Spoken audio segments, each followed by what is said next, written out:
Welcome to our Thursday night segment of The Outer Realm with myself, Michelle Desrochers, and Amelia Pisano. We're broadcasting live here on the United Public Radio Network, 107.7 FM from New Orleans.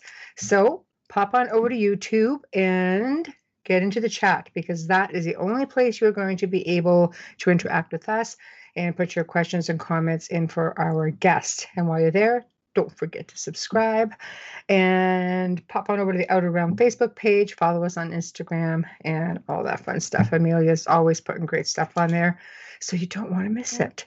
Anyway, big thank you to the folks over at Folgers Coffee who do partially sponsor tonight's segment. So thank you, Folgers. We love you. And here we are. There. I think we're good. So Amelia's going to be, I'm assuming, getting the live link up. Doing it right now, yeah. Because I promised doing it right I now. would send it over to our guest when that comes up. So, yep, it is a good thing. So lots of crazy going on. Yeah, shared it. Sure. There we go. Okay. Sure. Yeah. Well, sure. Yeah, it's been a little bit of a crazy. We are under like a bit of a lockdown. Okay, like state of emergency lockdown, and the government kind of left us hanging with crazy. Yeah, well, a lot of things too are kind of up in the air, and people are just like, "What?" And they had to walk if you have a dog. Yeah, but they had to clarify a lot of stuff. So there's just been a lot of new stuff coming out just to clarify for people who are calling 911 for information. Please don't do that. Please don't call 911. Please, that's an emergency service. But go to 311, just as easy to dial, and you'll actually get information that you need there. So just want to put that out there. It's only in certain cities, so you might want to go to Ontario or CanadaGovernment.ca because 311 doesn't work here. It doesn't work up north. It doesn't work up north. It's got limited places. It's crazy. But they're just kind of taxing the system a little bit, and that's not cool. So it's very dangerous because when you flood their lines, people who have real emergencies can't get through. It's like those of you who drive anyways, even though there's an ambulance behind you. Yeah. My favorite karma video on TikTok is this man going anyways and not realizing that there's a cop in the gas station across the street and just comes out, and I'm like, if that was someone in your family, you'd be pretty pissed that somebody was delaying 30 seconds, 5 seconds, 10 seconds can save a life. Move aside.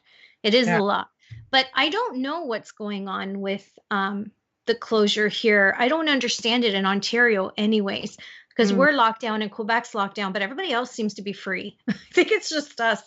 The two provinces because we're the largest. Yeah. I think it's because we're the largest, and apparently the rest of Canada doesn't really like Ontario, but that's another show. Anyways, we live here. But anyways, it's really confusing because I said to my daughter, don't you dare go to a Starbucks drive-thru. She goes, but they're listed as a restaurant. Yeah, I know, but it's a hefty fine. Don't take the chance unless you're out for something, but no, I would not. They won't turn us back to the one person only in the grocery store thing. I hope people are smart enough not to bring their children into the grocery store so that people who require a secondary person to go with them or driver or for whatever special needs that they have, that we can keep that open for them. It would be kind of nice if they gave some extra stipulations. Like they say, oh yeah, you can take a walk if you want, but they should be allowing people to take a drive if they want to stay in their vehicles, just to take a drive, because sometimes for like mental health, you just want to get out, even open the windows a little bit and just take in some air and just get a different piece of scenery. Not in the city of Toronto. I heard they gave out major tickets today. It's funny because, police are not allowed. They're not allowed to stop you when you're driving, unless it has something to do with the Traffic Act. They can't pull you aside if you're walking. They can't ask you why you're out. But they can now because they just passed that in a state of emergency. No, that's what I understood. No, Okay, see, it's been there's it's confusion been in all again. the newspapers. They can't do any of that. The chief of police went in and he said, Good. this is the way it is. Well, You don't even have to tell them while you're out. You don't even have to show them your papers from your employer. You don't have to do any of it's that, the which is what charter. makes it even more confusing.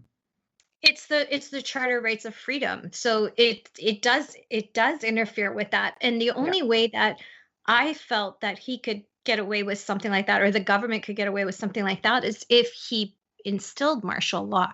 Yeah. A partial It was state of in all the emergency. newspapers this Well, thank you morning. for clearing that up, Yep. because It I was in think a all lot the of people, I newspapers. understood you can't. No, I have screenshotted everything. I have sent out emails, just, sending the article out to people just to be clear, but it's just like it does make Well, it and that much people more need confusing.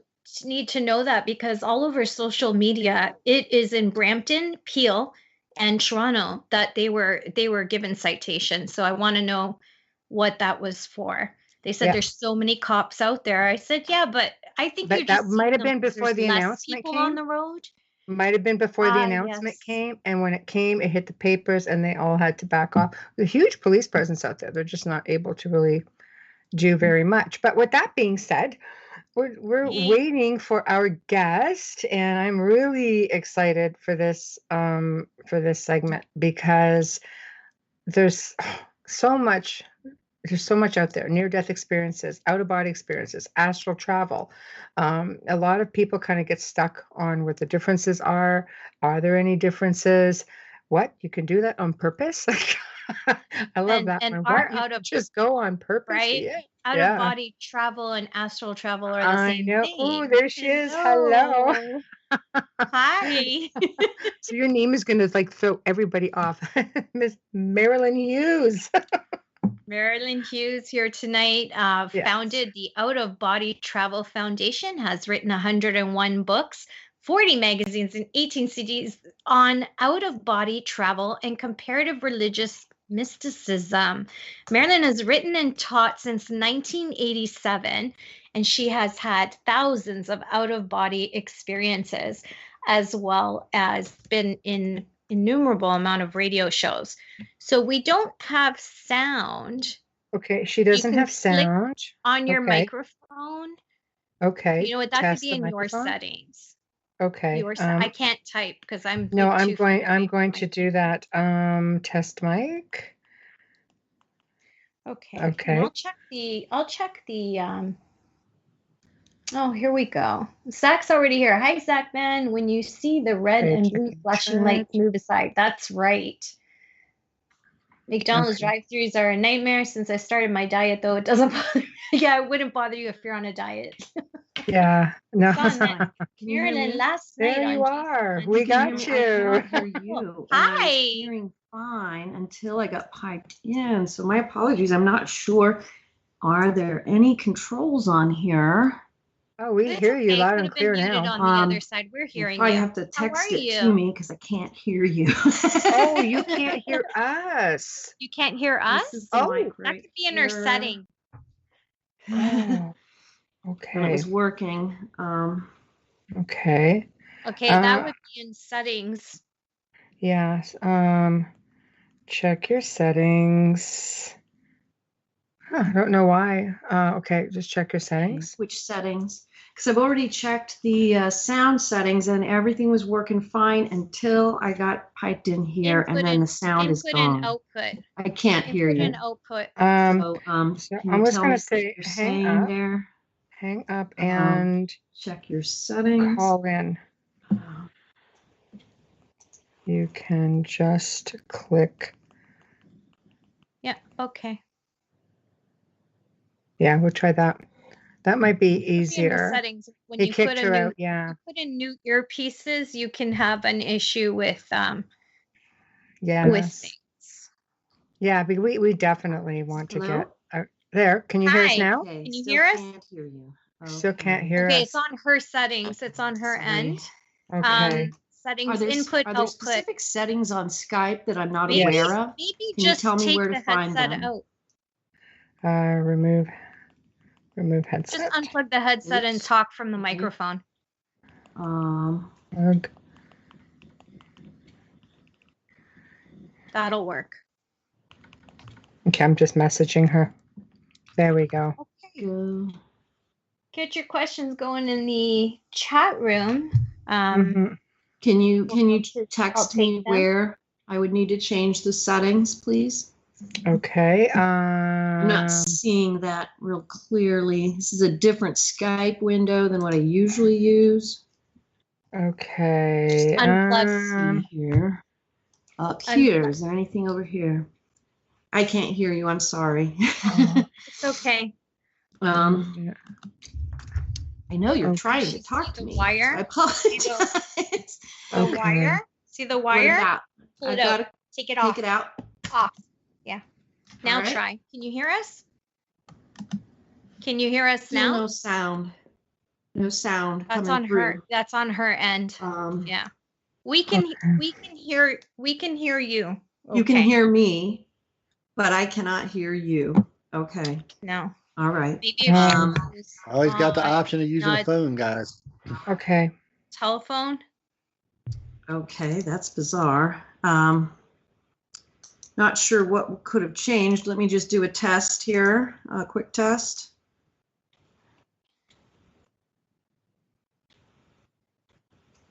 All right, what could be going on? So something shifted.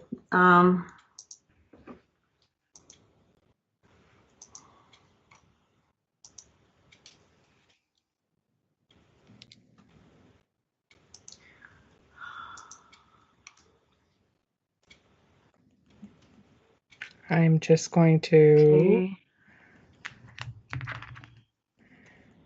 click settings. Okay, and I don't want to keep silent, so I just I'm just messaging. There's not much in the there's not much in the chat room, but anyways, yeah, we're gonna have her call in and see what happens there. Okay. So Joe, can you text her? Can you text her the give her the number, or yes, can we? I can send it to her from right here, I think.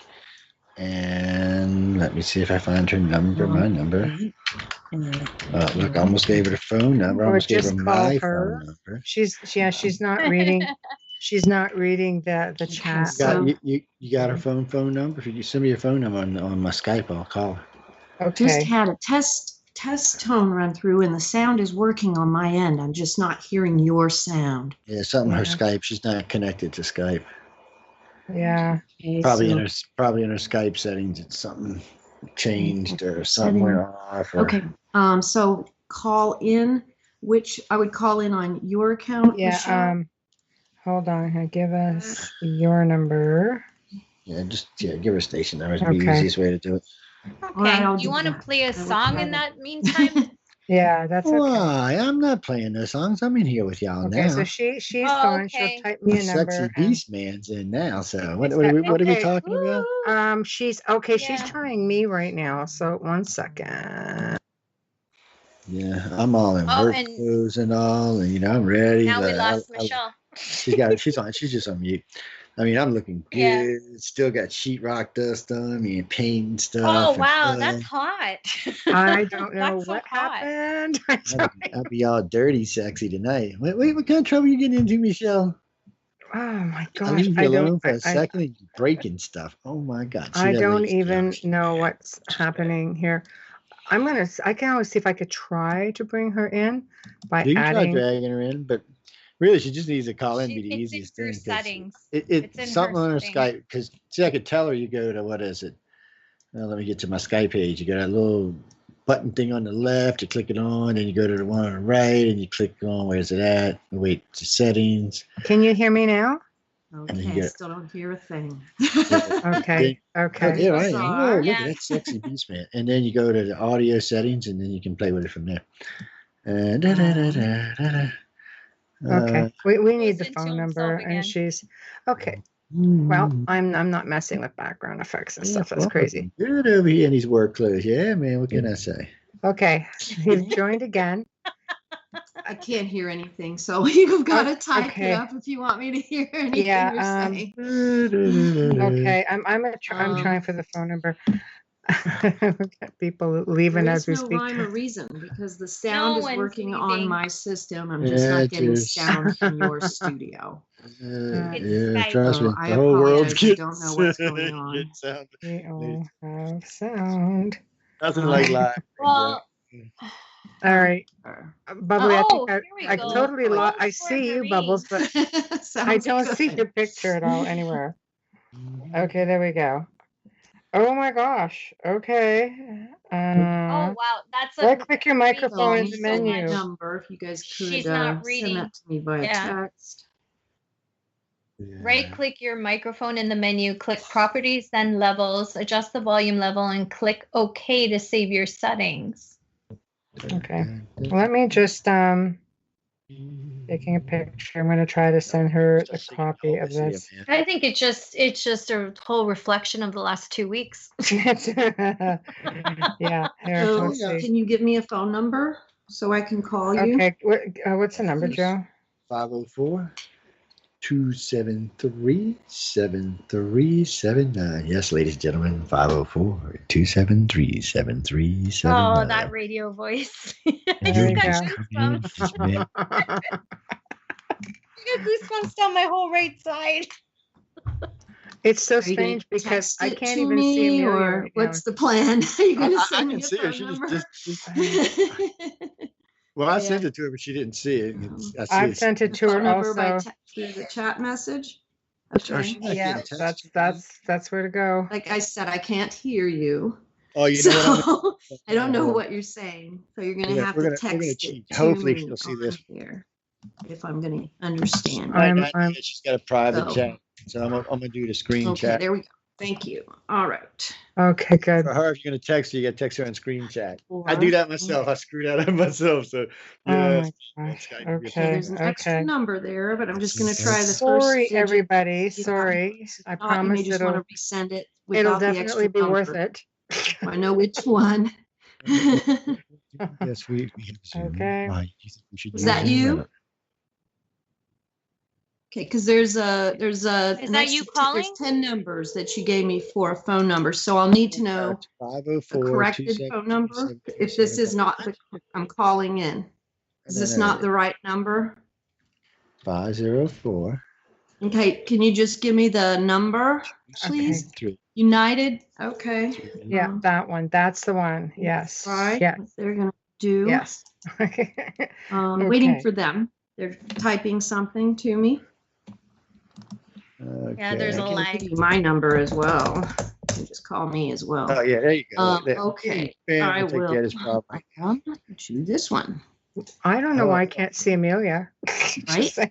Right. Amelia's tripping, that's why she turned off the camera. Hopefully this rings one of your Yeah, phones. right. We got it right there. Is that Like as ringing if I one can of even yours? reach it. She should be joining us any second now. Dun, dun, dun. Okay, there we are. Sorry. Okay, good. Yes. Okay, Okay, good. good. Excellent. Wow. Yay.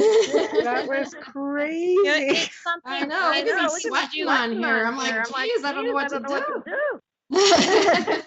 Oh, we have feedback. Because Lots of feedback. if you put your computer, your laptop on mute for me, please, and then just talk. All right. Perfect. All right. Is that Okay, doing it? that's perfect. Yep, because your microphone was still open on your laptop, so we were getting both. I But didn't think of that's that. okay. Sorry about It's all that. good. You're here now. Thank you so much for joining us. It's great. I still Thank you can't for see your Amelia, though. I patience don't in know what getting me happened. there. I'm here. No, I know I see you on YouTube, but I don't see you in here like what I'm seeing. I know it's weird. I see both of you, so I can see you. I just can't hear you, but that's okay because we're hearing you now. That is crazy, but That's all but that I'm matters. yeah, that's awesome. So wow.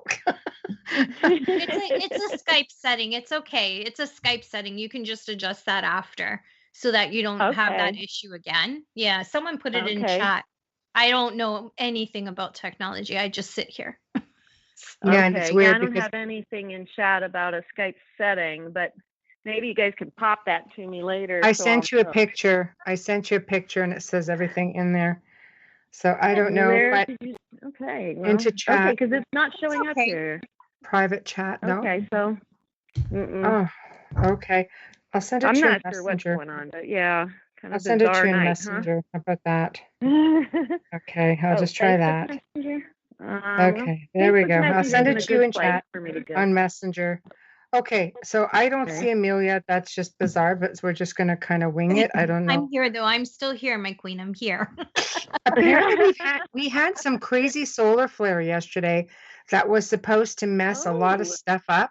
It was messing with the cell phones, and I had another Skype meeting yesterday, and it totally screwed up, cut us off, couldn't connect. It was going on and on like Really? that. Yeah, it's been weird. Aren't we on the cusp of Mercury Interesting. retrograde as well? Like, aren't we just around the corner from Mercury retrograde? Probably. Just Just anything saying, to I'm cause very us, sensitive to it. I'm very sensitive to that. anything It's to cause horrible. us a bit of strife, why not? But wow, let's get to the show. I'm so excited with all Yay. this. Woo. My gosh. That's right. I'm looking at your credits, and it's really hard as to where to start. Why don't we just start with something simple? Out of body travel. Okay.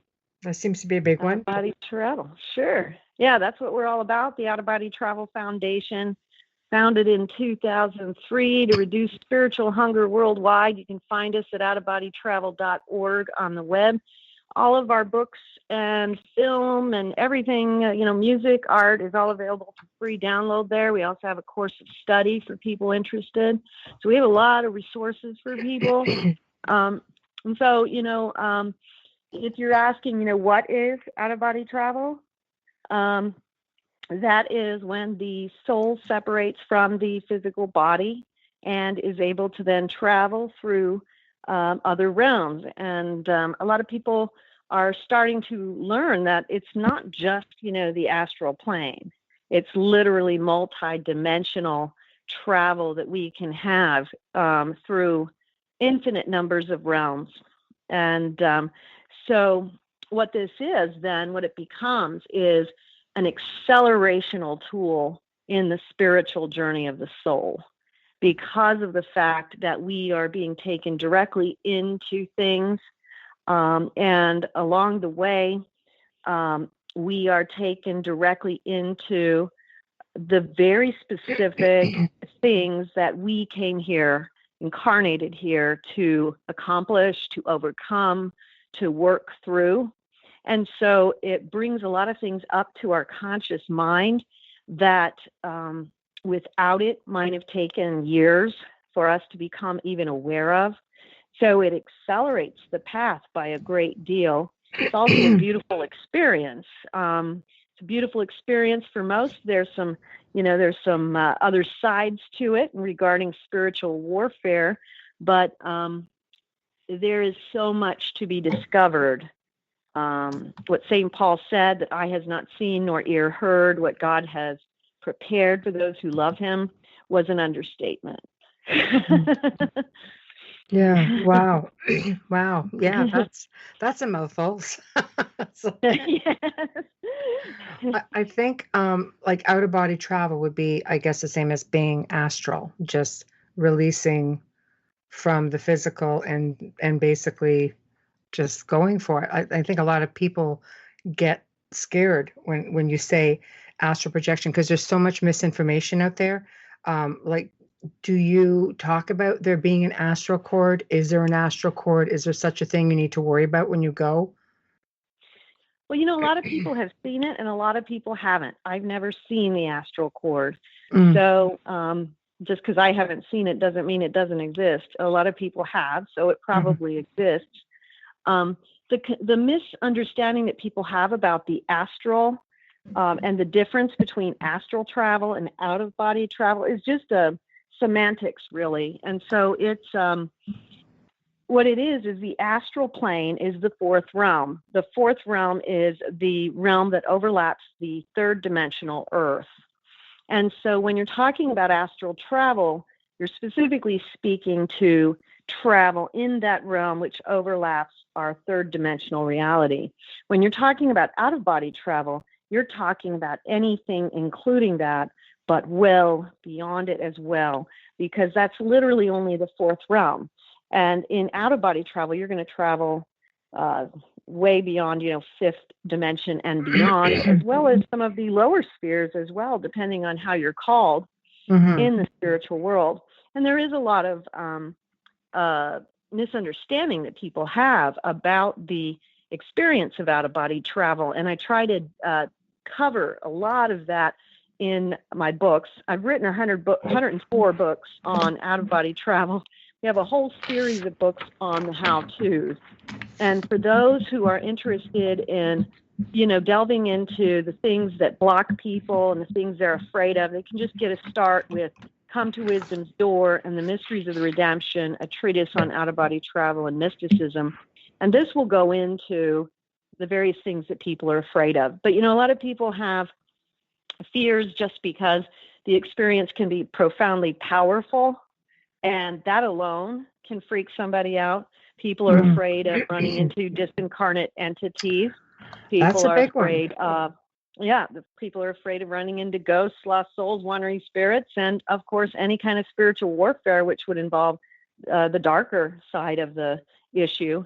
And one of the different things that my books do cover, which aren't covered in everyone's books, is the fact that, yes, there is both good and evil, and there is a light and a dark side. And in order to really experience and understand what you're experiencing, you have to understand both.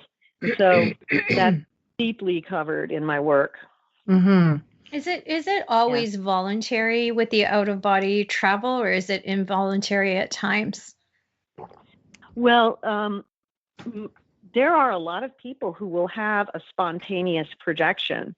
So, the reality is that most people do have some level of out-of-body experiences in their sleep. It's just that most people are not consciously aware of it. And so what can happen is people can have a spontaneous, unexpected remembrance, or there's a reason why they're suddenly given, this vision into the afterlife, or something that they need to see. Sometimes it's, visitation with a deceased loved one, and there's something important that brings it about. So people do seek this out. They do want to learn how to do it, but there are a lot of people who do have the experience completely unexpectedly. And, a lot of those people are also looking for guidance as to what's going on and how do I actually cultivate the experience to be of use in a positive way, rather than just kind of, wander around and maybe not have much of a focus. And, the out-of-body experience has a very deep and meaningful purpose. And that's part of the reason for, we just released 2 films. One is The Grand Phases of the Soul. The second one was The Stairway from Earth to Heaven. And one of the reasons we released those films and my producer felt so inclined to do those subjects is because these are so foundational for understanding the actual purpose of out-of-body travel itself. How did you first, how was this an interest that you've always had? Was this something that came from about an experience when you were younger, or is it something that you've always just had this extreme curiosity for? That's a good question. I did, when I was 9 years old, I had a very profound vision where I was literally just thrust out of my body, standing before the marble steps that went up into the heavens. There were angels on either side of the steps. Up at the top was 2 thrones. One had the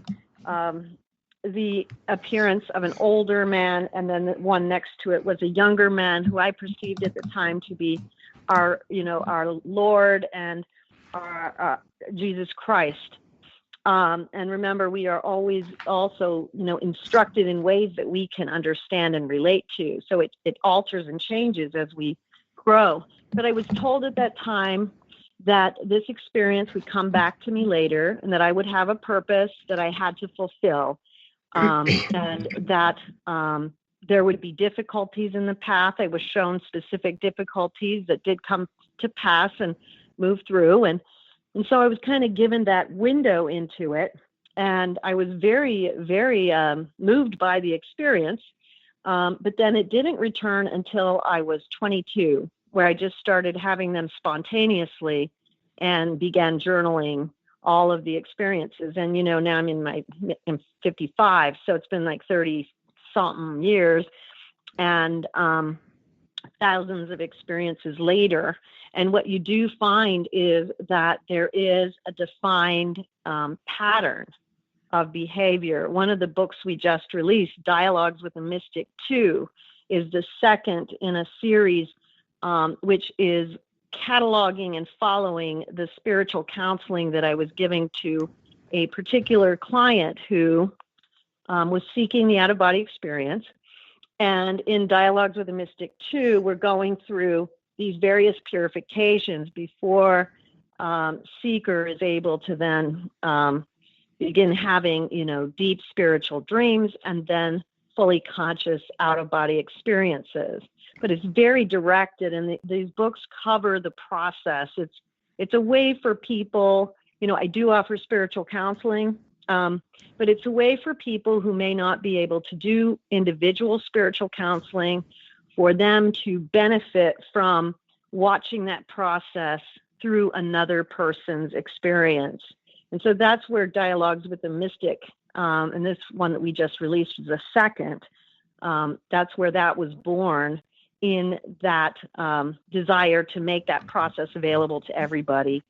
Again, because that's our thing. We try to reduce spiritual hunger worldwide by making things available for free to as many people as we can get it to. Mm-hmm. And wow. Sorry. Go ahead, Michelle. That's hard because I can't see you. I know. It's okay. It's okay. So, I mean, what do you say to somebody? Let's say I come to you and I'm just, not so much in spiritual crisis by any means, but somebody who, let's say, has a real fear of doing this, because like you say, there's good, there's evil. How do you calm somebody like that? How do you, because that's something that's really, ingrained into us because of fear of religion, media, misinformation from other experts, sort of thing. Because a lot of people have a lot of different views on this. It's, so what is, how do you start this process?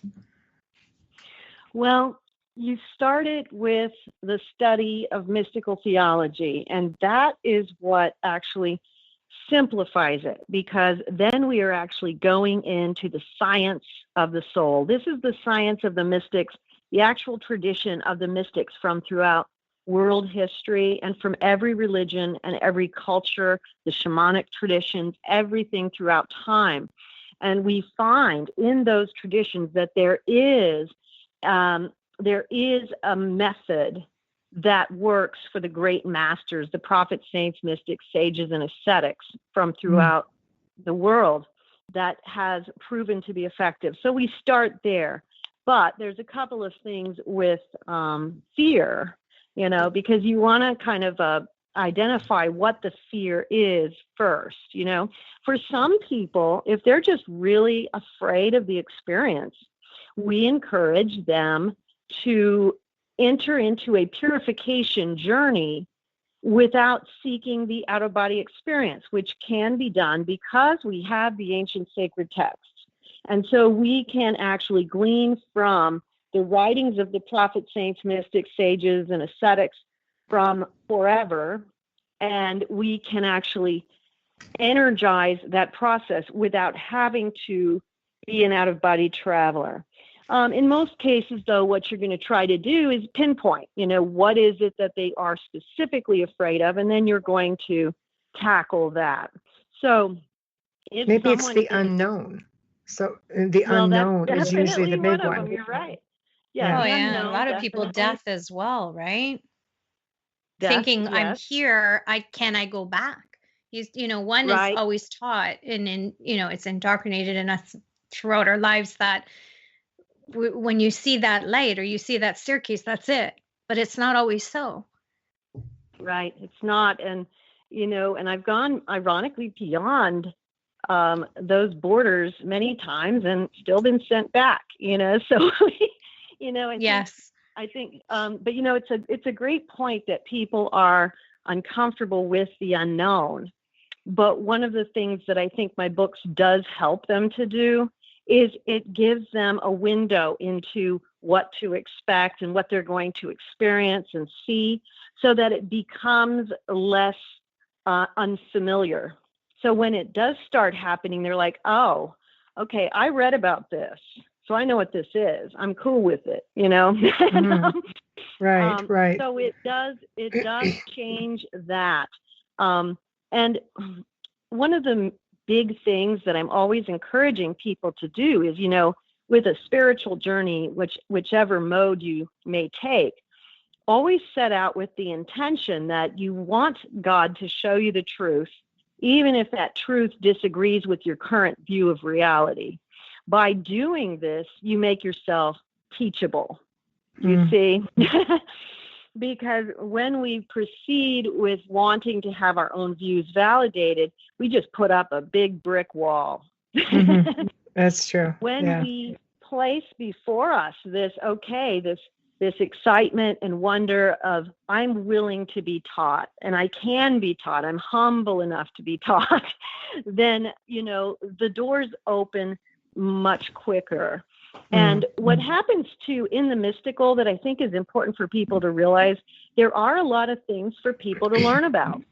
And so but it's important to realize, if you enter into this path and you do so in a cultivated type of way, you will be instructed mystically as well. So you will be taught about how to handle ghosts, lost souls, wandering spirits, even demons, principalities and powers of good and evil. All of these things will come to you at the proper time. And so you want to take the path in a way that is, coordinated with, God's design for you personally, so that you are opening to these things in a manner that is comfortable, and also where you are being taught as you go. You're educated as you go. So you're not walking into things you're not prepared for. People will more likely run into trouble when they're trying to force the experience and they're trying to push past this universal authority, which gives us, boundaries to what we are able to learn. We learn very quickly in out-of-body travel that knowledge is vibration. So, one of the things you experience when you're having an out-of-body experience is the vibrational state. You'll start experiencing what I call vibrational raisings.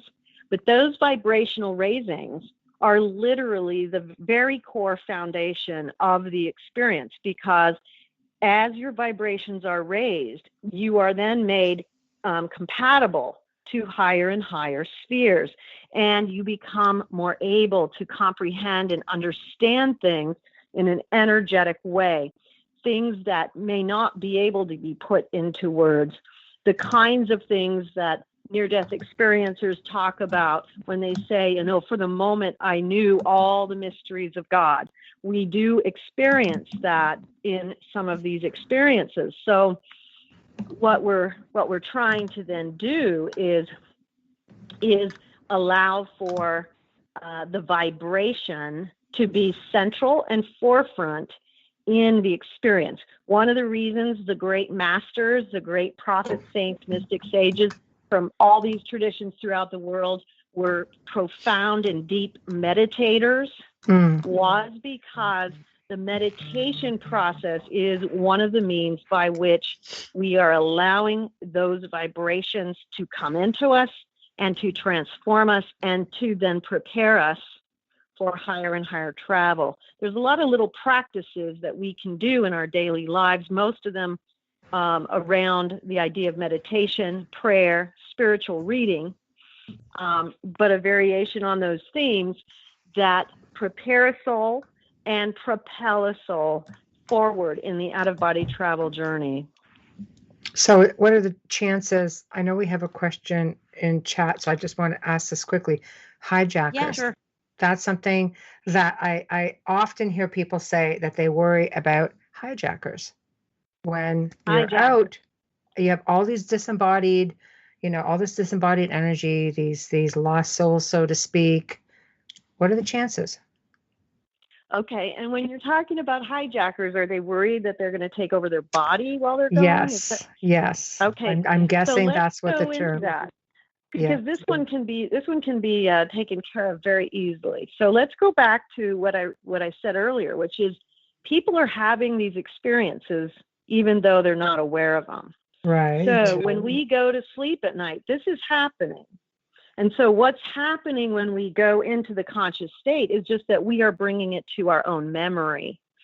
So the very fact that everyone wakes up every morning and hasn't been possessed is an indication that there are protections in place. Now, there are a lot of things that people can do. I always, keep a crucifix over my bed. I have rosaries. I have certain prayers that I pray before and after.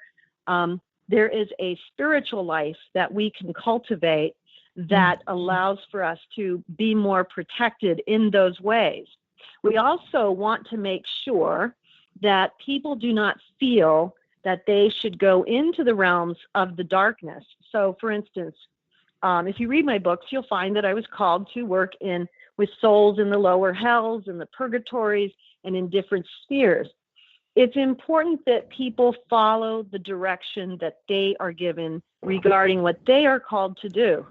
And you don't do those things if you are not specifically being mystically taught to do them, because there is a certain protection that comes from being called to do it. You see? And so that's really important.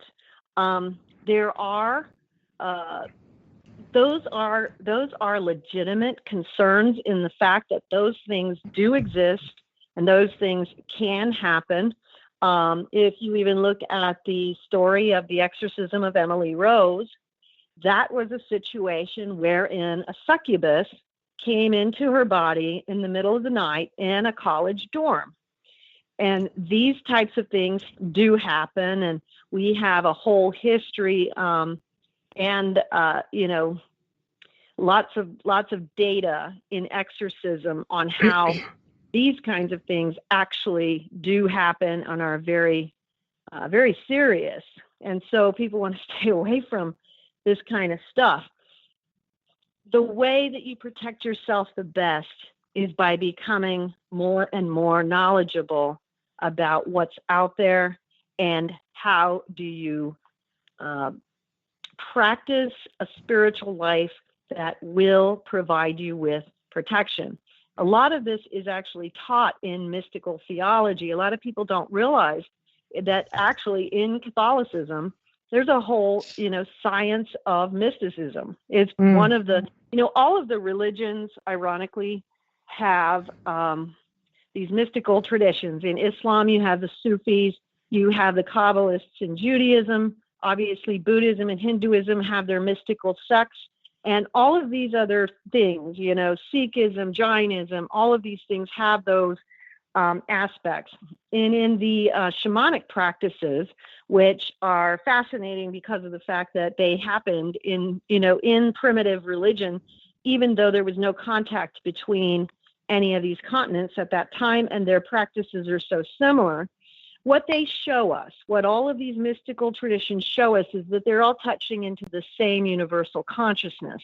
And that's why they don't disagree. A Sufi mystic has some very similar views and experiences as a Catholic mystic, Buddhist mystics and Hindu mystics alike. So these types of things are very important and relevant. Maria, you said you had a question from chat? Yes. Tell us for Marie. When I meditate, read spiritual books, there are occasional magnetic jolts. Are they telling me I'm on the right path or on the path? It definitely can be, because what she's touching into there might be the vibration. And so when she's meditating and doing spiritual reading, she is literally feeding her soul. And that is one of the things we've kind of lost in our modern world, is the fact that in order to cultivate these things, there are certain things that have happened throughout the ages with all of those who have followed this path. And it's similar. And the meditation, spiritual reading, the prayer, when you start feeling the energy coming in, that's vibration. That's grace. That's the Holy Spirit. It's coming in to fuel and enliven your spiritual journey. So that's a very good sign in the beginning. Now, there are many stages in the spiritual life, the mystical life, and there will be times when that changes and it moves through different stages. But that's excellent, especially in the beginning. So I guess as you evolve, then so does the experience, essentially. Well, yes, but ironically, it's usually the experiences that will take you through evolution. Your evolution will be directly tied to the experiences themselves, because you will be shown things. One of the things I also tell people is try to surrender to what the Spirit of God moves within you, because of the fact that when we try to control the experience ourselves, we don't understand or have a clue what's actually out there, what's available. And when we surrender to the will of God, we're going to experience much grander vistas of knowledge, simply because we are allowing God to show us what we actually need to know. We don't know what we need to know. Okay. No, I like where you're going with that. But what if I'm completely an atheist and I don't jive with any of that? Like, because not everybody is. I mean, what do you do? I mean, if you have no belief system, how would that person benefit? I mean, I'm sure they'll find a way to benefit. I mean, there's something in it for everyone, I'm sure, but you're really reaching out there and saying, look to God. He will give you the knowledge, and in one form or another, one religion or another, kind of different paths that lead to the same place. But what about somebody who just doesn't have the belief system in place? Well, ironically, what you'll find is that in the realm of lost souls, a great proportion of them are people who were atheists during life, because when they cross over, it changes their ability to process this afterlife experience. And so many of them do get lost. And so, you'll find that with lost souls and wandering spirits, that a lot of times it was like, well, I didn't believe in any of this, so now I'm here. What do I do? Oh, well, shit. Something's not right. Wow. Yeah. Who are you again? Who are you? My bad. It's a faux pas. Right. Oh my gosh. But with let me go back and fix it. You probably hear a lot of, let me go back and fix it first. Okay. Yeah. But a lot of people who are atheists, don't always seek this out, but when they do, they're going to find that if you wish to pursue the journey in the deepest of ways, you eventually have to come face to face with the all-living God. And, if an atheist has a problem with the understanding of God, one of the things that they might be able to grasp a hold of is, if you even believe you can project out of your body, then you are kind of indicating that you understand there's an energy that's going on with our lives here, and there's a universal field of consciousness. And that universal field is the all-creating God. But if you do not believe that, you can still understand that this universal field is what you're actually tapping into when you are seeking to have an out-of-body experience. What will happen if someone is sincerely seeking the experience, they will either be plunged into the truth, they will just have to kind of deal with that truth, Or sometimes people who are atheists are going to be a little bit more susceptible to deception because of that lack of discernment. Now, I've talked to several people who were atheists and had near-death experiences. And, what happens with a lot of these people is that they're just taken into the presence of the Almighty God. And it's like, oh, okay, oops. Yeah, that's a thing. And the thing that we have to remember is that God is so far beyond what we can truly understand. And God is so far beyond our limitations. And what I have heard from people who've had these experiences, who started off, died as an atheist and came back not, is that God is very understanding and was like, yep, you were wrong about that one, but let me show you what I'm going to send you back with. You know what I mean? What? I'm going back? Yeah.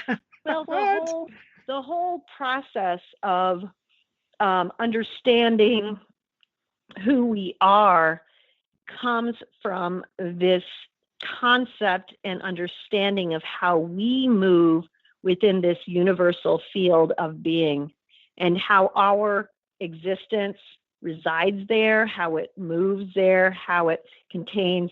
But one of the things we want to always remember is God created us the way we are. So there's no one who understands what we don't understand better than God. Okay, I might throw a wrench into that, but Sure. it's not my intention. But Okay, sure, no problem. okay, so if you go back to Old Testament, because if you go back to Old Testament, it was, the gods created man in their image. New Testament, so it's God. There, out of those gods, we had the God Yahweh, the Hebrew God that many Christians that's the God of our worship is Yahweh. So yes, do you ever see any? Do you see any of the other ones up there? Because this is a really big belief system. If you go back into ancient times and paganism, or just, the Egyptians, they were gods for everything. And the Old Testament spoke of gods, plural, and that got changed. And that's a curiosity why the commandments to me. came, right? Yeah, that's why a the curiosity. commandments came from Moses. Yeah. Well, the old Sumerian texts and the old texts before the Old Testament, they did have a lot of creation stories that were similar to Genesis, and they did speak of multiple gods. As to the Old Testament, the whole purpose of that journey from the beginning to, ironically, Moses, was the fact that Moses and Abraham before him was revealing one God. And, that was when Abraham was called to separate from the Canaanites, because he had to get away from the belief in the multiple pagan gods. And one of the issues with that was the fact that people were making gods out of their own hands, making clay models and things like that. And thus, we have the idolatry issues and laws that were, brought up forth and all that stuff during that time.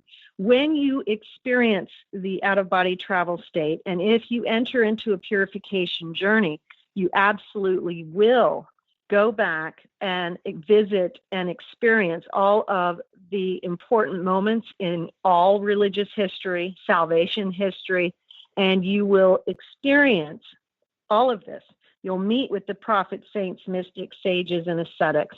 And as you continue, you will discover why it is a one being versus many. It's something that will be made known to you. And so I had to ask. I had to ask. No worries. It's a great question. Well, yes, it's a belief system, go right? back, Stone Age religion, began with the very first efforts of humankind to understand God. And then it moves through all of these biblical, pre-biblical types of views of how the heavens worked. And of course, you could throw some more wrenches in it by bringing in the extraterrestrial Okay, question. I was just going to. So I'm glad you did it because it was right there.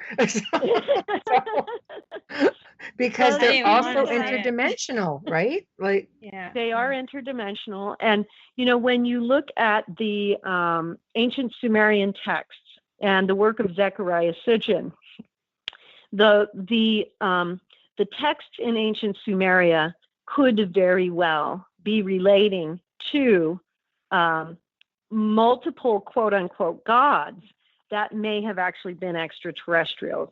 And that is one of the pervading theories right now in at least the extraterrestrial archaeology. Zechariah Sitchin was the main guy to bring that all forward. But we also have, the book of Ezekiel. We have Enoch who walked with God, and we've all also know about the book of the Secrets of Enoch and the book of Enoch, where he has these great travels. So we know that there are other texts, not just in the Bible, but in these other, civilizations that have some indication. And, we are finding more and more archaeological evidence that we have had intervention from other worlds in the development of the human species. And so we know that this is a very definitive possibility in the out-of-body travel experience. As you progress, you also have the opportunity oftentimes to meet with different extraterrestrials. And so I've written a lot about my contact with the Pleiadians, the Arcturians, the ones I call the Tibetans, which I call them that simply because they work primarily with souls in Tibet. And they are a very advanced species, but I don't know where they are from. Another one of which I have no idea where they're from, but they are from a system that is literally probably at least millions of years ahead of us in terms of their evolution and their vibration. And so what they do now is they do communicate with us interdimensionally.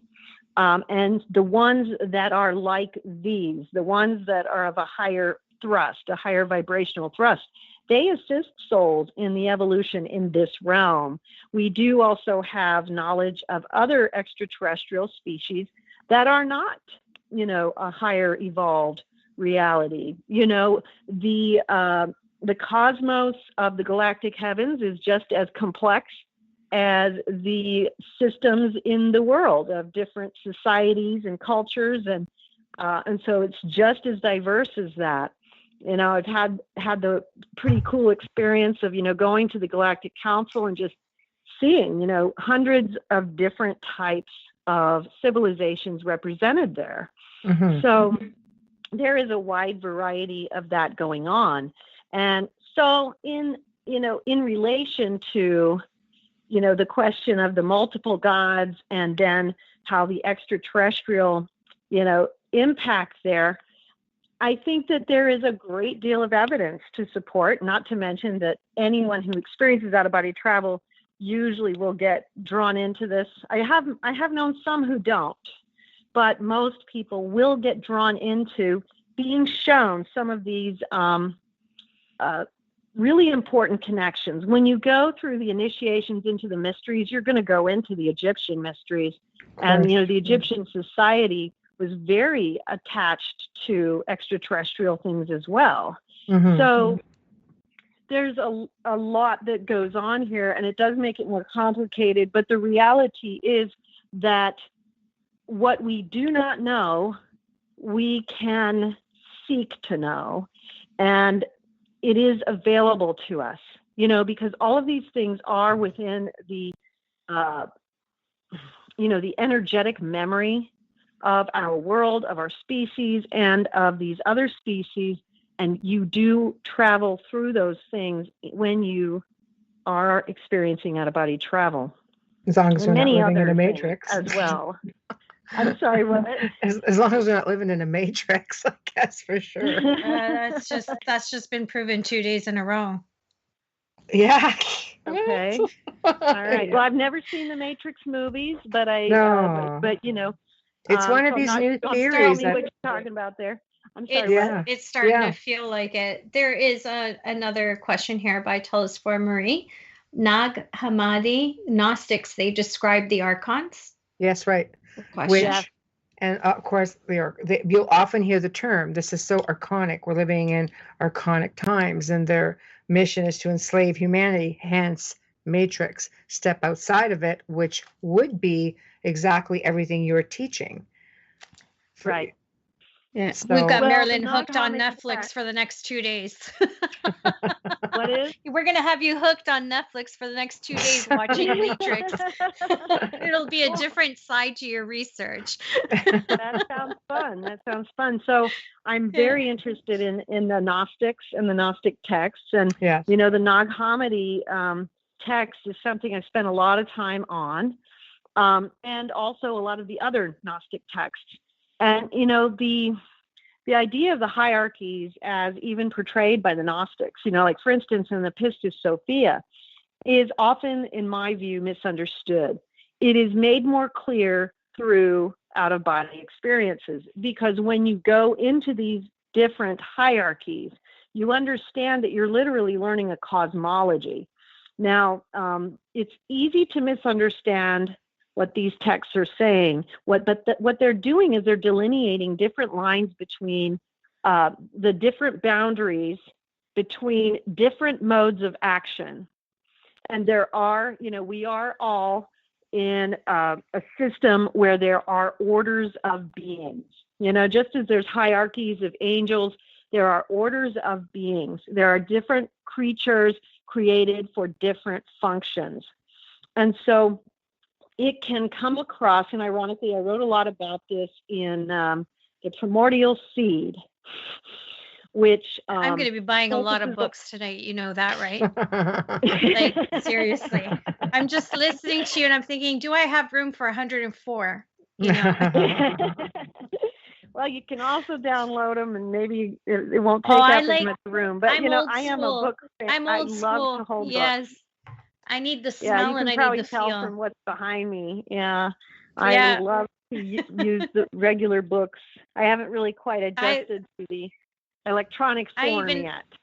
No, I have a few. I even have collector editions in leather and handbound from the 1800s.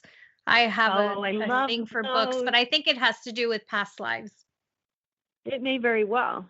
It may very well, Yeah. but I am very much right there with you on that. I love old books, I can especially. Yes. Yeah. And so, you know, so what we have, like in the Pistis Sophia, is it's a very, you know, I guess for whoever's asking about the Nag Hammadi, I would ask them to consider reading the Pistis Sophia and consider the, I believe it's, I don't have it right in front of me, but I would go with the I think it's G.R.S. Mead translation, might not be him, but there's some other translations that involve lots of commentaries. And I recommend the simpler reading of the text, because what you're going to find in the Pistis Sophia is that these archons, these hierarchies, start unveiling and making more sense. The Pistis Sophia is this really interesting sacred text which, you know, just to be fair, you know, they can't verify its origination, which is the case with a lot of texts that we have in the Christian tradition and the, you know, the non-canonical texts in the Christian tradition. But what it does is the Savior is with 48 disciples. And so he's got the, you know, the 12, Mary Magdalene is there, and he is putting forth questions about, you know, deep truths of existence itself in the form of the Psalms of David. And then in more cases than not, Mary Magdalene steps forward and deciphers the mysteries. And in these decipherments, you're learning about what actually occurs after death, after life, to various types of, well, you know, the types of things. Well, they ask specific questions like, well, if someone did this, what will they have to do? Their recompense will be this. They will have to revolve around this realm for a period of time and then do this, this, and this. But there's much more to it, because it is something where even as you read it, you're going to know you're not understanding it completely. You could read it a million times, and each time it would unveil another layer of the depth of the mystery that it's representing. So there is a misunderstanding. And as you actually experience these things, it becomes more known. Ironically, in the book I just released, The Lord of the Redemption, which is the third in the Redemption series, it's the final book, this goes into deciphering all of those things, deciphering what are we actually attaining to in this life here. What is the highest attainment that we hope to achieve before we leave this physical incarnation? What is it that the masters, the great prophets, saints, mystics, saints, ascetics, sages, what did they discover before they left here for the last time? And, they left their little secrets in their ancient sacred texts. They wrote down mysteries for us to try to understand so that we could follow. And of course, this is part of the reason we titled the second film that's just released, The Stairway from Earth to Heaven, the way that we did, because I had many mystical experiences where I was shown the ancient sacred texts, and they were lined up like a stairway from earth to heaven. And it was so vital and important that we traverse each of these truths as we're literally moving up with each one. Every one of these texts has within it a particular vibrational charge, a particular vibrational alteration. And with each step, meaning with each different technique that we take on from an ancient text, from an ancient master, we are taking another step up towards heaven. And that stairway of those ancient sacred texts goes all the way from here, all the way below, down on earth to heaven. And it's a beautiful thing to see when you see it. It's so astounding, and you feel this, when you step on the steps, and, you'll probably relate to this, Amelia, with the books, these ancient, old books, and the vibration that you feel, and how on earth we're just like, oh, I want to smell it, oh my gosh, look at that. That is, so we have these visceral reactions to them. In the mystical state, you have an energetic reaction. It's like your entire body is charged up with each of these literally ancient pieces of gold, because each one of them is pure gold. It contains a secret to how do we graduate this realm? How do we overcome and progress so that we're no longer going to keep just circling and reincarnating? What is it that we need to achieve in order to follow them, take that next step, go further? And so there is a lot that can be misunderstood in the texts when you have not experienced them. But as you proceed with out-of-body travel, you experience that energetic thrust as you're studying the text. You understand it. And so like things like the Nag Hammadi, these other, Pistis Sophia, the ancient Gnostic texts, the ancient Cathar texts, the teachings of the Lost Suppers, they come alive. You understand what they are in total reality, which means as they energetically reveal themselves, rather than just as, well, what are they trying to get at here? It becomes alive. And then that's the key. That's the key unlocking and opening the door to the truth. Because out-of-body travel in its essence is just a tool. It's a tool that we use to get to the truth. Who comes to you Like, what kind of people do you have that come to you? Do you get a mix of non-believers and believers? Do you get people who I would imagine are so curious, and some who would probably love to contact you because they want to connect and find their purpose, but also to the darker side where they might want to connect and find something else? Oh, well, it's interesting. There have been, a few of those, I would say 2 or 3 over the last 20 years. But the vast majority of the people who come are just sincere seekers who really want to they want to cut to the chase.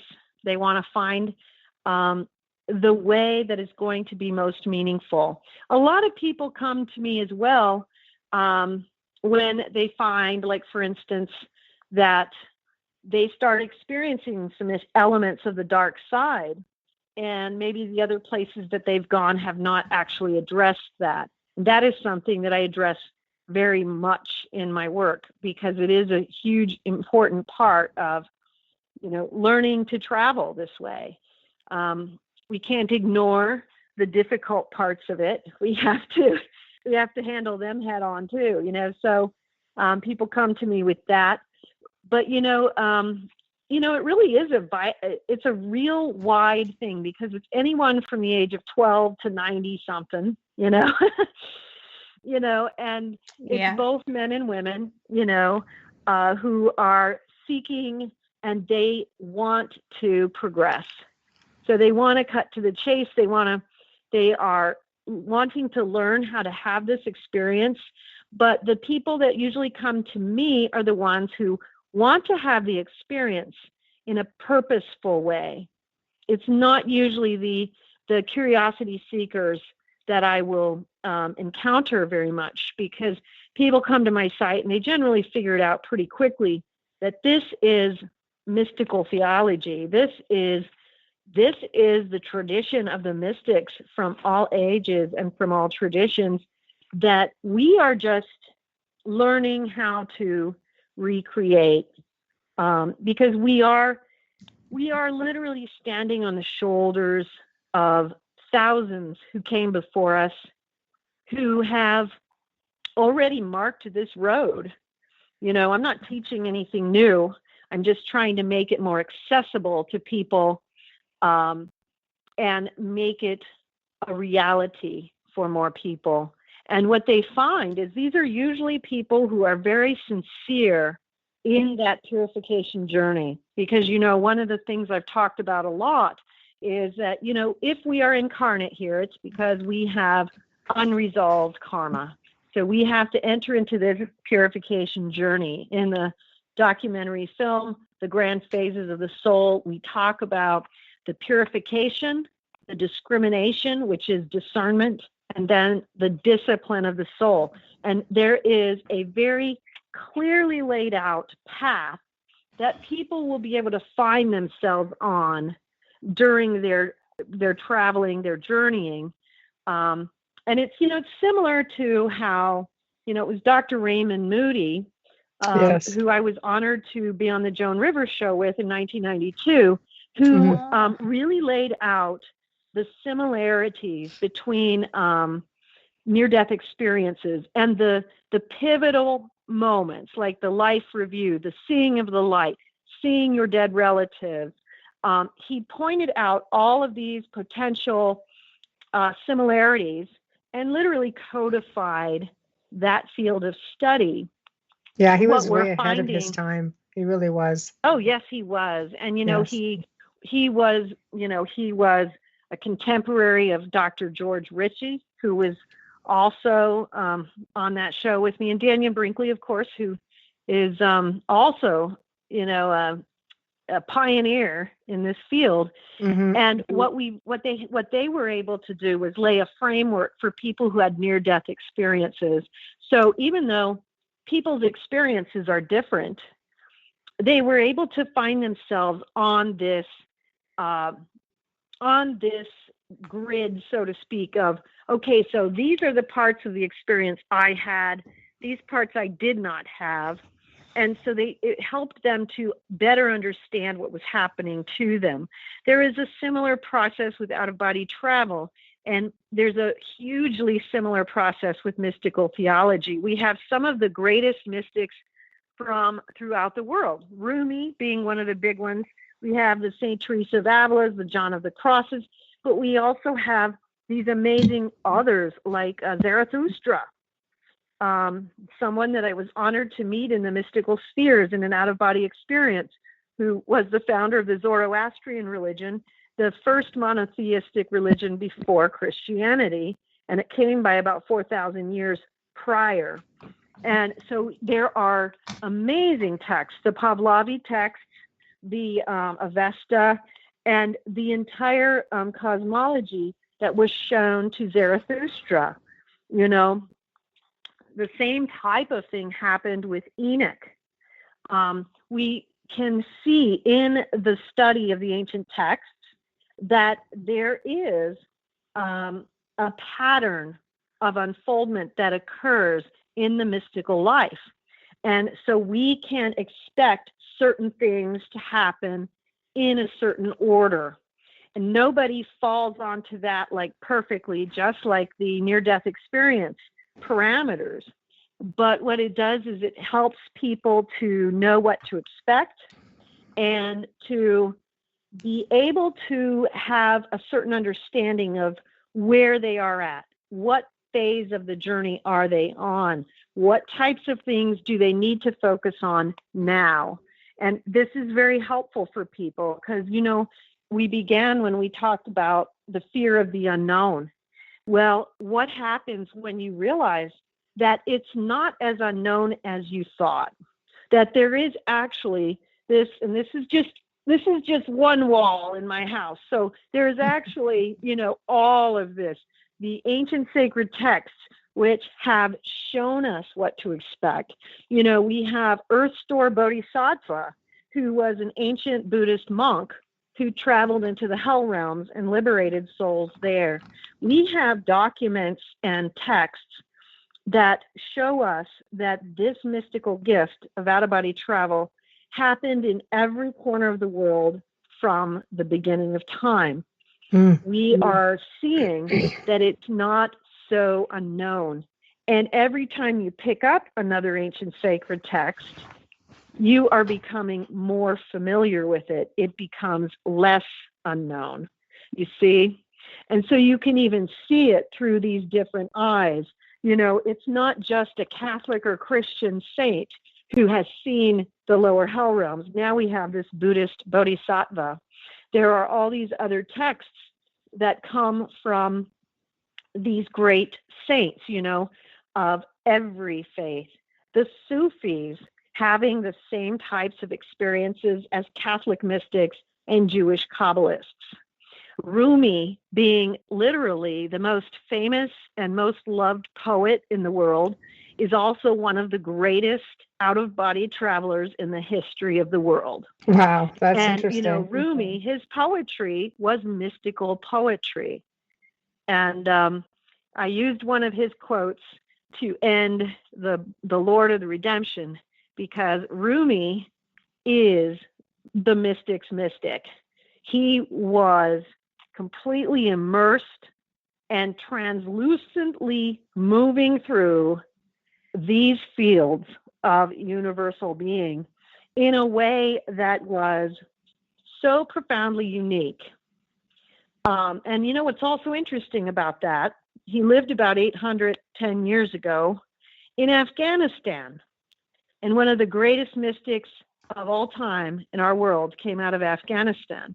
And so we see how there's this interesting way that things change and alter. And did you know there was this great tradition at his time of Afghan mystical poets? One of the, we have a magazine that we had was the Out-of-Body Travel Foundation Journal. We had an issue that was specifically dedicated to those Afghani mystics from Rumi's time. And what you find is that they had discovered in the solitude of their desert cavern the very thing that Saint Teresa of Avila was discovering in Spain in her cell in a convent, and the very same thing that the Jewish rabbis were discovering in the ancient writings of the Old Testament that they commentated on and created the Zohar, which is the Kabbalah and the mystical tradition of Judaism. Yeah. So these types of things jump out at us and show us it can be found anywhere. That's mind-blowing when you think about it. Yeah. All these different walks of life and locations and spans of time and man, they all got it. Yes. And what it does is it lets us know that we actually, if we have a fear of the unknown, we have the ability to find out a little bit more about it in the ancient sacred texts. And you can just start, if you just like, well, I don't know where to start, watch The Stairway from Earth to Heaven. It's on our YouTube channel. You can watch it totally free. It's a documentary. It'll introduce you to Thoth, to Rumi, absolutely, to some of the great people you've never heard of who were profound path makers in their time. Forgotten Mystics, which is another book that I wrote a while back, but it's a book about mystics that nobody's heard of who were really, really significant and important in the history of mysticism. They each had profoundly unique messages that they were given to the world. So missing links. The missing links. Yes, exactly. Yeah. Yeah, you have, like, for instance, this amazing woman who called herself Pensatia in the 1960s. She was a Rosicrucian mystic. Her works are out of print. It's really hard to find her books, but thank God I got me my out-of-print copies. But, she was talking about the initiations into the mysteries, the initiations. But the Rosicrucians have that, though. They're really, they're really versed and deep into that. I just have to pause the two of you for a second because it is that time. You are listening to 107.7 FM, The Outer Realm, right here on United Public Radio. And this broadcast is partially sponsored by the great people at Folgers Coffee. Thank you, Folgers. Thank you, Folgers. And we have a couple of questions, but I'll let you guys continue. Okay. Do you want a question? Only because it still pertains. We have to backpedal a little bit. Zachman says he has a multi-part question, and then he asked another one after, or it's all part. Last Sunday, Marilynn said that there are various forms of heaven, hell, and purgatory that span multiple dimensions. My question is, did all the dimensions she encountered have different versions of events mentioned in religious texts like the Bible? Based on her experiences, can she provide us an example? Thank you, Zach. Yeah, thanks, Zach. That's a good question. Okay. Let me see if I'm following the question. I can read it again if you need. Can you read it again? Yeah, good question. Of course. He said that you spoke of various forms of heaven, hell, and purgatory that span multiple dimensions. His question is, did out of all the dimensions you've encountered have different versions of events mentioned in religious texts like the Bible? Okay, I'm understanding if you experience that stuff, those events, and if you can provide an example. I would say yes. Most of the events that I've experienced in those religious histories are very close to what we know, but there are energetic variations. And yes, there are multiple heavens, hells, and purgatories. And so what happens, like a good example of this would be, I was taken, and this is talked about in the Mysteries of the Redemption, where I was taken to the time of the Last Supper. And I was allowed to kind of just wander around in the days before, and then sit at the table and listen in when things were going on. And then I was taken aside by our Lord. Now, so what I experienced in the wandering around was just this, something that surprised me was that people didn't realize how bad it was going to get. There was a lot of just, talk of, back and forth. They did not realize that it was going to escalate as it did. They were surprised by that. When I was sitting at the table, Christ took me aside and said, through no fault of their own, each of the apostles' teachings will be altered somewhat. And that it was, and I'm not getting the words exactly, the exact words are in the book, Mysteries of the Redemption. This was, years ago. And he said that part of my purpose was to help to restore what had been lost and what would be lost, but he emphasized through no fault of their own. And one of the things that was really pushed through me that I was hesitant to be the harbinger of, because 20, 30 years ago, it was a lot bigger of a deal than it is now, was reincarnation. And because, reincarnation was literally taken out of the church teaching in 325 AD at the Council of Nicaea, and it was, a vote of 5-4. So thank you, Constantine. Control.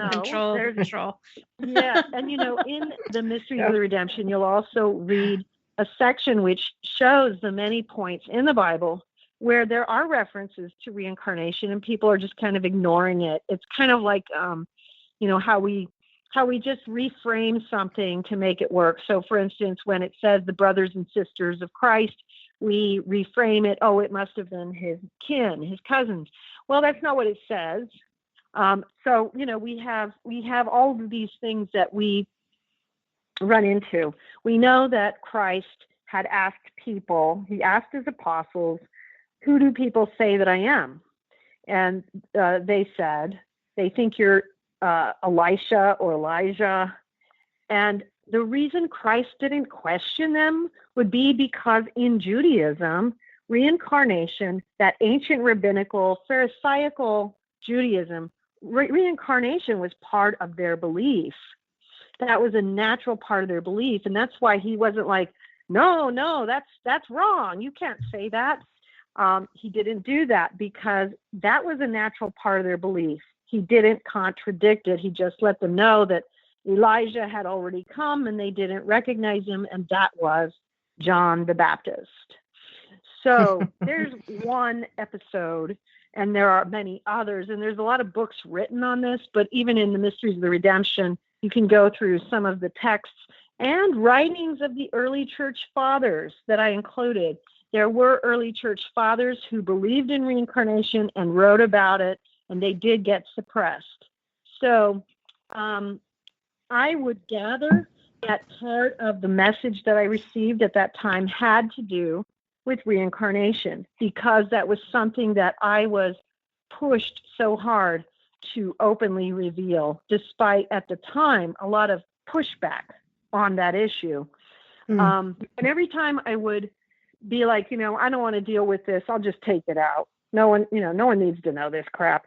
I would have another experience where I was shown the mysteries of reincarnation and how important it was for people to understand this. And so that would be one. There were many, because, you're taken back into, the ancient Greek temples, ancient Egypt. You're taken into the different salvation history of the Old Testament. You're taken through it energetically, where you understand how it all moves and works together. You're taken into, especially through the initiations and the rites of passage, you're taken into all of these different things, like even some of the pagan beliefs, the things you were mentioning before, where we are taken to understand what importance each of these things had in its time and now. What remains true and what energetically of it are we to partake of? Do we need to understand in order to move forward? So, yes, I would say that for the most part, my journeys were not to uncover like historical discrepancies. There are a lot of other people who seem to be called to that, and I read their works, and they're wonderful and they're really interesting. But my work is more focused on this process of the soul. And so I haven't had a lot of those. But the questioner is talking about the infinite number of heavens, hells, and purgatories. And as you are traveling in these realms, you do learn a lot about what I call energetic truth. And that is understanding what something is through the eyes of God or universal being, rather than through the eyes of a physical human being, because every view that we have is going to be limited. So when we are being called into some type of service for the realm, we have to be taken into this energetic truth in order to actually perform that function correctly. If we don't understand what the energetic truth is, we will do the wrong thing.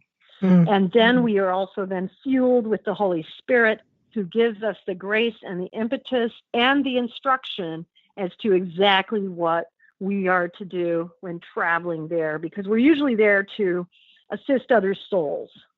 Because as we are assisted by souls who are higher and in higher spheres than us, we are then also asked to give back to creation by assisting souls who are struggling in areas that are a little bit lower than us.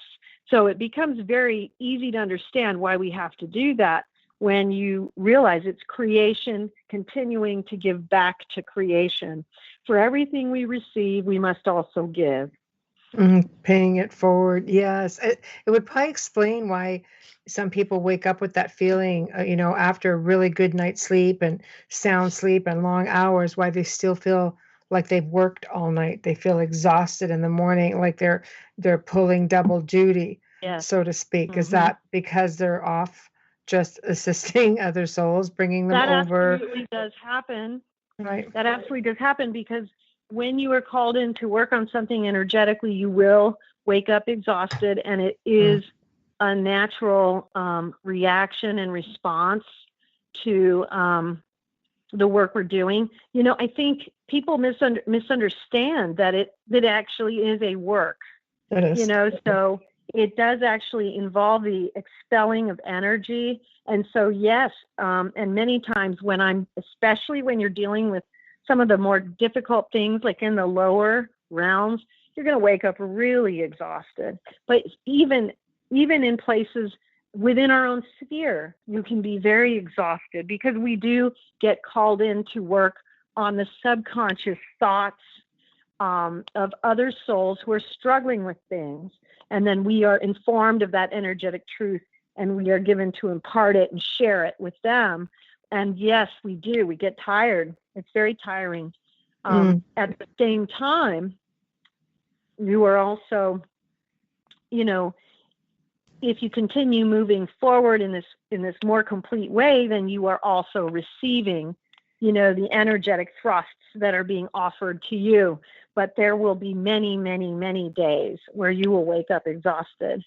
I do. Maybe now I know why. Yeah. Yeah. Probably do now. Did you say there was a second half to his question, or there was another question? No, it was all part. Let me just see. There's another one right now. I got so into that because I feel like I travel while I'm sleeping. Yeah, that's how I feel. Too. And I'm so happy that you mentioned different levels. I'm Italian, so I always talk with my hand. Let me sit on it. And then I go to the other one. I do that crazy. too, so I understand talking with hands. It's crazy. So I think it's one of my curses in this life. And I know I'm coming back because I've made a heck of a lot of mistakes this lifetime. But welcome to the club. I really believe in Dante's Inferno, truly, to my core. So when you said the multiple levels of hell and that whole theory, as below, so above, is so true for me anyways. Marie asked, and just to how say can about we replenish? Yes. I was just going to say with Dante's Inferno, and remember too, it's Paradiso and also the Purgatorio. I believe very fully that, because he wrote this while he was in a prison cell, And I believe that he was a mystic, because I don't think he could have written that without some mystical insight. So I'm right there with you on Dante. Any of his writings, I believe as well. Yeah. All of his writings. And why does the Vatican hold them? That's another story. So I'd like to Why are look they at 'em. keeping them? Right. Yeah. Of course, That's I right. wouldn't know how to translate them. You might be better at that than me. Oh, 10 years of it, sadly. My mother put me in 10 years of it. Yeah, she's asking, tell us what Marie is asking, how can we replenish our energies when we wake up so that we can go back to calling sooner, stronger? Well, that's a very good question, too. Part of it is, first of all, allowing yourself to acknowledge that you're going to be tired at times, and not, just, being upset with yourself. And then, the best ways that I have found, and it's difficult because people often have to get up and go to work. These days people are working at home, but that makes it a little easier in the sense of, trying to make time in the afternoon, or if you're unable to, in the early evening, where you do allow for a meditation. And one of the things you want to try to allow for, because sometimes when you're just so exhausted and overwhelmed and you've got all this input coming from your physical world, it's difficult to quiet and still that mind, and you can keep trying to focus on your breath and doing all those things. But if you give yourself the time, because most people, they get frustrated within the first 10 to 20 minutes, but don't give up at that point. Just keep going. One of the things I suggest in all my writings is 3 hours of meditation.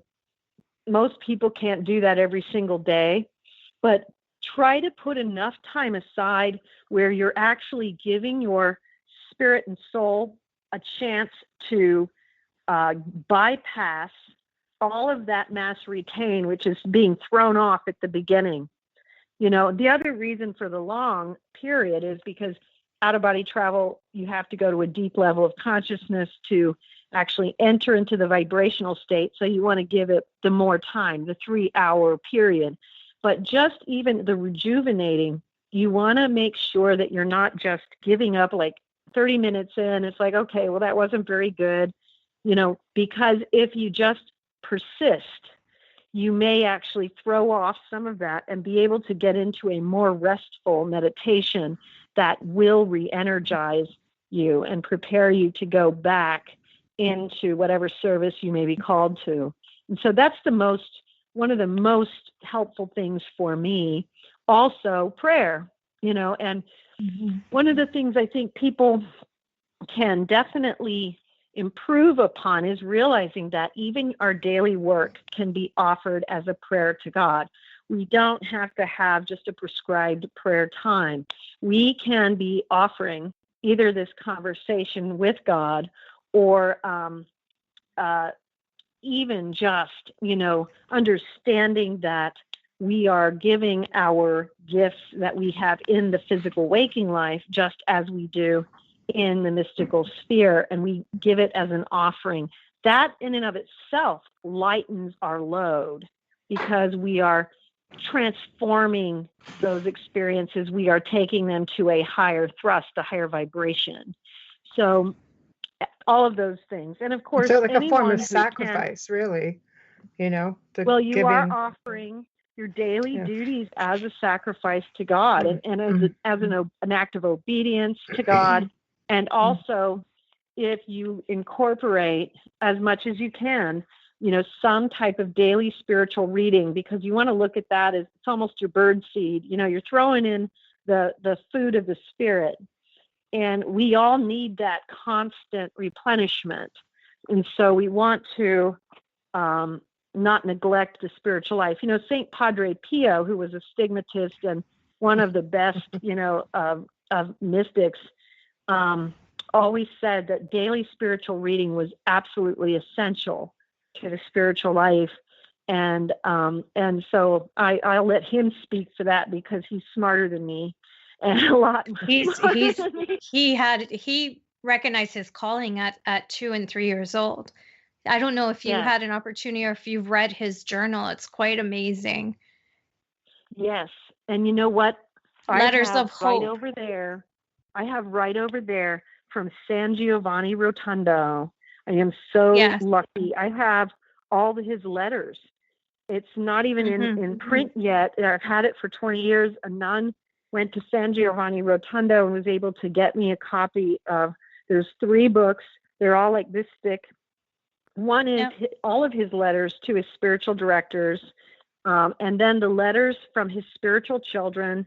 And then there's a separate volume, which is just all the correspondence between him and Raffaellana Serassi, who was one of his spiritual disciples. They are literally my most valued books. And some of them you can tell that I value my books a lot. Yeah, some of his letters are in print. There are a lot of his journal and some of his letters back and forth to family and some of his ministry directors and so forth. My brother-in-law is actually from San Giovanni di Rotondo. His last name is Rotondo. And Really? my mother, I have followed Padre Pio for most of my life, and a big presence for me of him was at my daughter's birth, who should never have lived. And I brought him forward in prayer and asked him to watch over her, which my uncle, who's a deacon at the Il Duomo in Milano, the cathedral, had sent a photograph of him to put in her little bassinet with her, and the holy water as well. But he's a big one for me. I'm a very, very strong follower of his. That's amazing. That's really cool. And you know, one of the and things so about was Lorraine Padre Warren. Pio, oh yes, the Warrens, very interesting, fascinating people. But as to Padre Pio, one of the great things about him is that once he takes you on for life, and he takes on all of your family. So you've got him. We have a fun relationship. It's different. It's an Italian English different, sometimes of a butting of heads, but it's quite amusing. I have a lot of respect for him, and I'm grateful for anything that I get from him. But I find him very important and so intriguing, even if you're not religious, just to read his story, his life, and his sacrifices and the things he endured. He was fighting evil from such a young age. Yes, he was. Yes, he was. He was a true warrior in that way. And, you know, in my out-of-body travels, I've been honored to see him on a few occasions, and he is just, you know, words cannot put it. You know, you can't put it into words. One of the times that he came to me, he showed me the 54 celestial steps in the Holy Mass. And he allowed me to go through this with him to watch how the host becomes the living body of Christ. And it was such a holy experience. One of the things that's kind of the hallmark of my experiences with Padre Pio is that you always have such a holy reverence and awe that you just need to be quiet and watch. You know? Well, he doesn't hold back if he doesn't think you're paying attention either. Oh yes, and there's been many times where he's corrected me on many things, and so I consider him to be, you know, a most valuable intercessor and, you know, teacher and guide, and he is just such an amazing example of the mystery of God manifesting in a human being. You know, he was the first priest who became a stignitist. You know, St. Francis was the first stignitist, and Padre Pio was in the Franciscan Capuchin order. But Padre Pio was the first priest. St. Francis was a monk. He was not a priest. And so, you know, he had those wounds for exactly 50 years, you know, and then I think it was the day after he died that they disappeared. And so, I mean, he has a very fascinating life. One of the things too that he said that I loved was that he said, well, even I don't understand myself, because people would ask him, well, help me understand you. And it's like, well, I don't understand myself. So it's his humility. It's his humility and the gift. Yeah. Yep. Mm. Yeah. It was. Zach said, thank you for answering my questions, Marilynn. And Cadillac Glider 03 said, great show, ladies. Thank you. Thank you very much. I can't get to it, but I have an 8x10 photo of him just to the left of me, but I can't get up because I'll take out all my wires with me. And it was sent to me from Milan from my uncle when my daughter was born. That's awesome. But that's when I first started to really, look into more of him. But my mother always had him always in the forefront. I was raised Roman Catholic, and he was the saint of her lifetime. She passed away before Mother Teresa was sainted. So for her, that was a big deal that she could witness that. And, that was a big deal. The full stigmata. That's not a horror movie. That's the truth. Yeah, that was amazing. He had the 4 wounds, but he also had the wound on the side. And that's a little bit unusual. There's a few mystics and stigmatists who had that, but a lot of stigmatists will either have the wounds in the hands or the wounds in the hands and the feet. Not all of them have that wound in the side. And the way he described it was very painful. It was not, was definitely not just for show. You know what I mean? That big wound in the side would bleed and was extremely painful. And, he's a whole other show. You could do hours on him. You absolutely can. I wish we had hours. But we are nearing the end of the show. So tell everybody how to find you. Any last things you want people books to know. Promote. We're easy to find. Just go to outofbodytravel.org.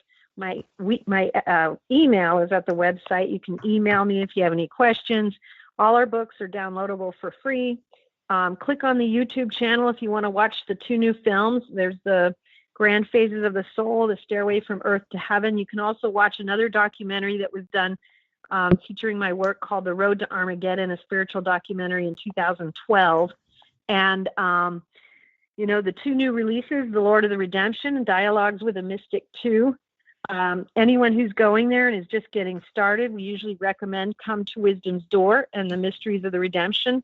And if you don't know where to start, you can always send me an email and I'll, tell me a little bit about where you are on your journey and I can give you a recommendation of where to start. There is a course of study, which will take you through a lot of these things and a lot of the things that Amelia was talking about, understanding things, the mysteries of the church, the Catholic stigmata, the saints, all these things, as well as other world religions. So outofbodytravel.org is where you can find it. We have forums.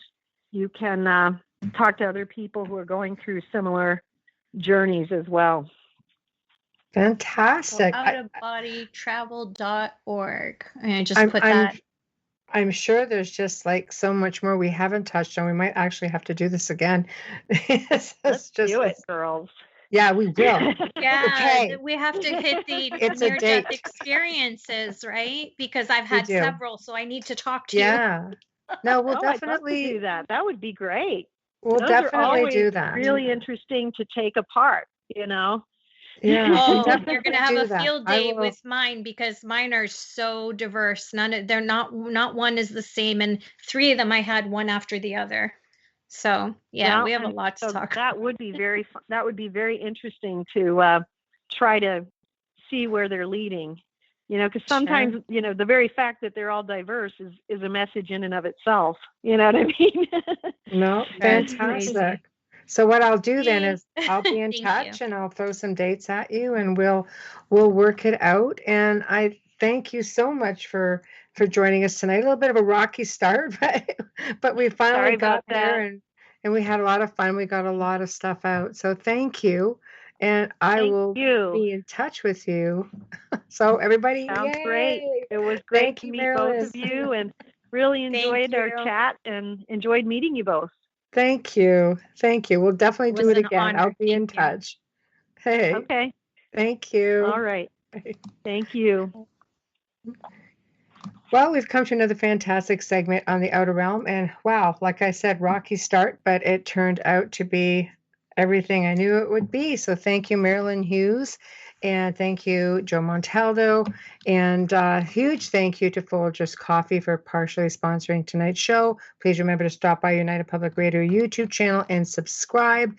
If you want to drop us a line with a show idea or you'd like to be a guest on the Outer Realm, you can find us on the Outer Realm Facebook page, or just drop a line over to the Outer Realm contact at gmail.com.